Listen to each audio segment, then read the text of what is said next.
Olá, pessoal. Então, novamente aqui, vamos dar continuidade ao nosso assunto. Né?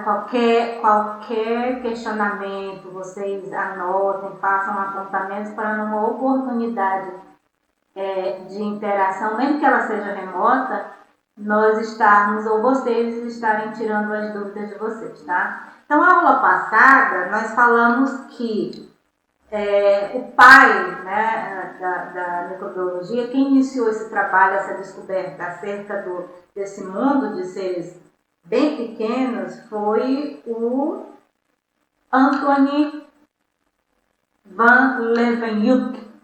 Então, foi ele que fez observações e nessa mesma época existia ali uma problemática acerca das doenças, do surgimento das doenças, como é que elas apareciam, por quê, né? Então tinham algumas linhas de pensamento e foram surgindo novas ideias a respeito. E todo mundo queria explicar que existiam, né, seres que poderiam estar ali habitando o ambiente, que poderiam ser possivelmente os causadores das alterações no organismo humano. Então, e também explicar o surgimento da vida como um todo.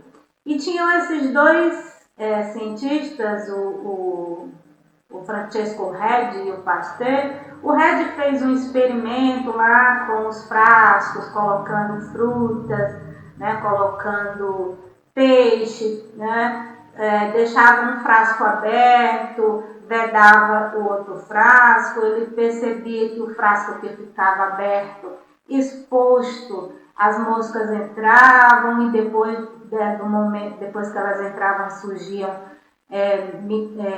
vermes nessa carne, enquanto que no frasco que tinha ficado fechado não surgia nada. E a conclusão dele é que se a vida surgisse do nada, como alguns colocavam na época, era para ter surgido vermes ou lavas nos dois frascos, tanto no que tinha ficado exposto ao ambiente e tanto quanto que tinha ficado fechado.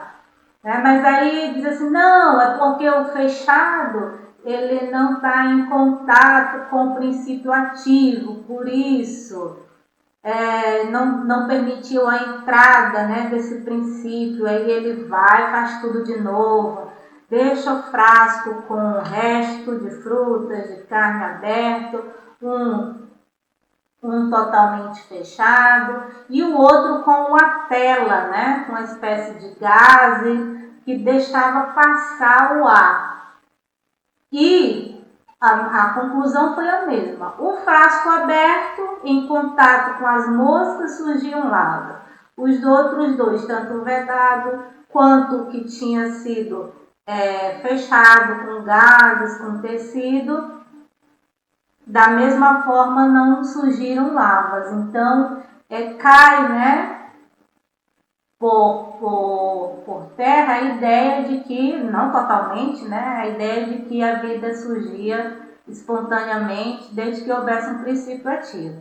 Mas aí fica essa problemática. Como ele não conseguiu explicar, né, como é que surgia a vida, então a linha de pensamento que surgia do nada, os primeiros seres vivos, né, como é que eles teriam surgido, aí ganha força, e até mesmo a partir da observação do Anthony van Leeuwenhoek, porque só podiam surgir do nada no ambiente.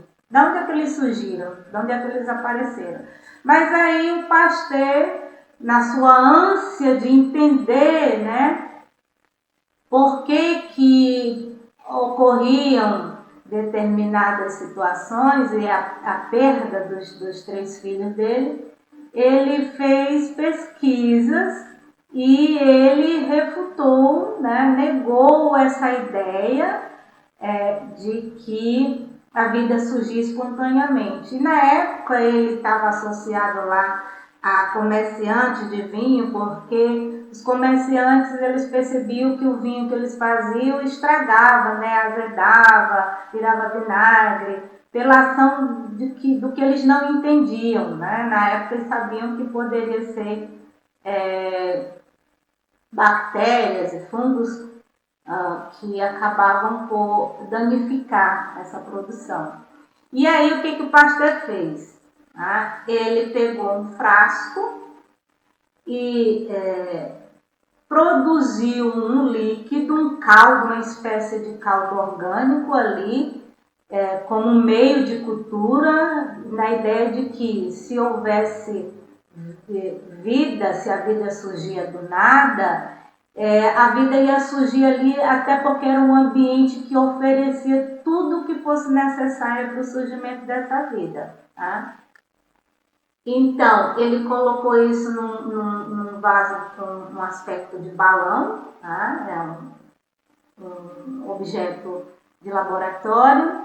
E aí, nesse caldo, o que ele fez? Para não acontecer de pessoas da época dizerem assim, já estava lá, já surgiu, né? Ele já estava lá, por isso que apareceu. Então, ele fez o quê? Ele esterilizou, ele aqueceu, né, o líquido que foi colocado aqui pro meio ficar estéril. E, para impedir a contaminação desse caldo, ele colocou aqui uma espécie de gargalo, né, um prolongamento para evitar que o ar trazendo algo contaminasse esse caldo. Ele aqueceu e dobrou esse gargalo em forma de pescoço de cisne, e aqueceu a ponto de esterilizá-lo, exterminar qualquer possível espécie de vida ali, deixar o caldo estéril, para ver depois o que acontecia. Se esse caldo, esse meio de cultura é um ambiente propício ao surgimento de organismos, teria que surgir, né? Teria que aparecer. O líquido que ele aqueceu foi lentamente resfriado, então ao ponto de ficar livre de qualquer ser ou micro-organismo.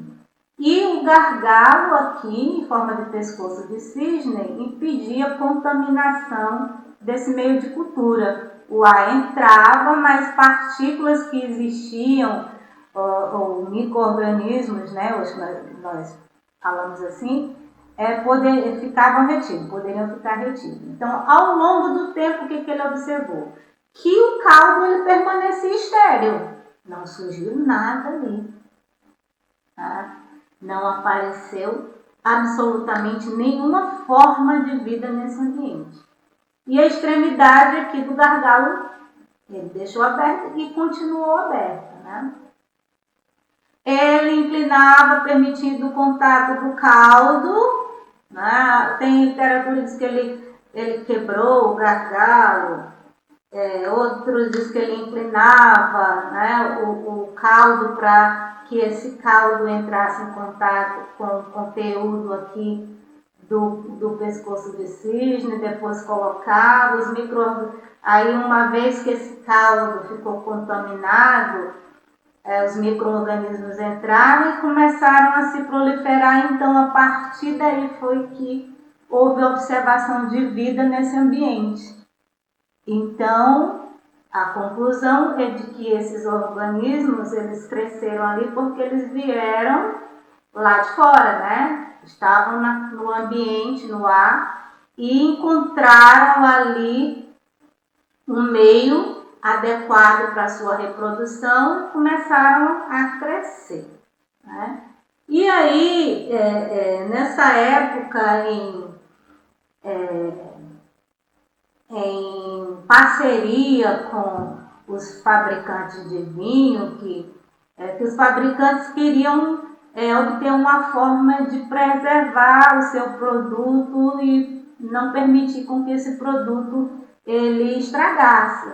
Então, a partir dessa técnica criada pelo Pasteur, na ânsia de explicar que existiam germes e que eles estavam ali no ambiente, que eles não surgiam do nada, né, que eles estavam ali no ambiente e não surgiu espontaneamente, como se pensava, ele cria uma técnica até hoje muito importante, que foi a técnica de pasteurização, de tornar o material estéril livre de qualquer vida para prolongar, né, o tempo desse produto.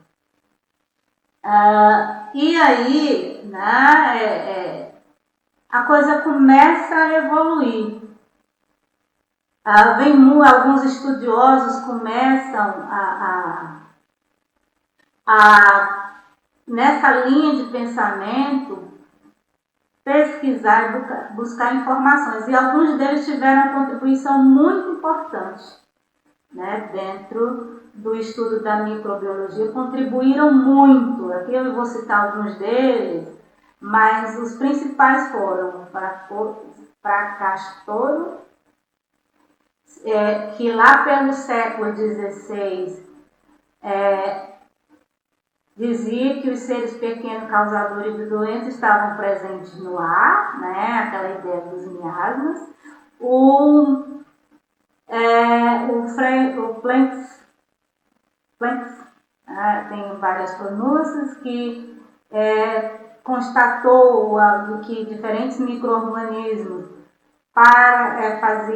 eram parasitas e que, né, se nutriam a partir de outro ser, tiravam aquilo que ele necessitava e nesse mecanismo acabavam causando alteração.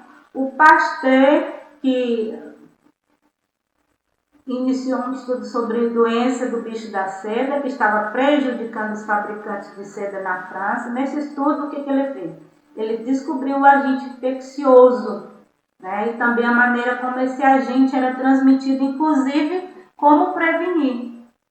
Mas a grande contribuição foi desse cara também, o Robert Koch, né, que era da linha de pensamento do Pasteur, e ele inclusive descobriu uma bactéria chamada de Bacillus anthracis, que causa uma doença infecto-contagiosa de origem animal. Olha a contribuição que deu a partir daí, gente. Aí, a partir daí a coisa começou a crescer, se avolumar, né? Os estudos foram se aprofundando cada vez mais, descobrindo mais e mais micro-organismos, descobrindo mais e mais doenças causadas por esses micro-organismos, né? Então, em 1876, o Robert Koch conseguiu identificar, né, o ser causador de uma doença extremamente grave. E essa bactéria, o Bacillus anthracis, ele ataca principalmente animais ruminantes, herbívoros que pastam, né, em área de solo contaminada. E aí o nome da doença ela faz referência à mancha negra formada na pele em caso de contaminação. E as palavras anthrax vem do grego, que significa carvão, né? O primeiro pesquisador a provar que um micro-organismo era causador, da doença, fazendo mesmo mais tarde com a bactéria que causa tuberculose, né? Por isso que leva bacilo de Koch, porque foi ele que nos seus estudos também conseguiu definir que a tuberculose, que na época era uma doença, né, que causava muitas mortes, essa doença era causada por um micro-organismo. Inclusive, foi dado ali em sua homenagem o nome Bacilo de Koch. Tá bom, minha gente?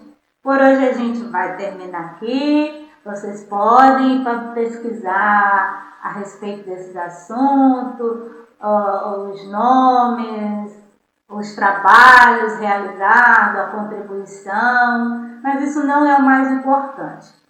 A gente está citando isso para a gente entender como é que se deu todo esse processo até nós chegarmos hoje às descobertas, né, e às identificações de outros micro-organismos e de outras doenças possivelmente causadas por esses micro-organismos. Então, gente, até lá, né? Até breve.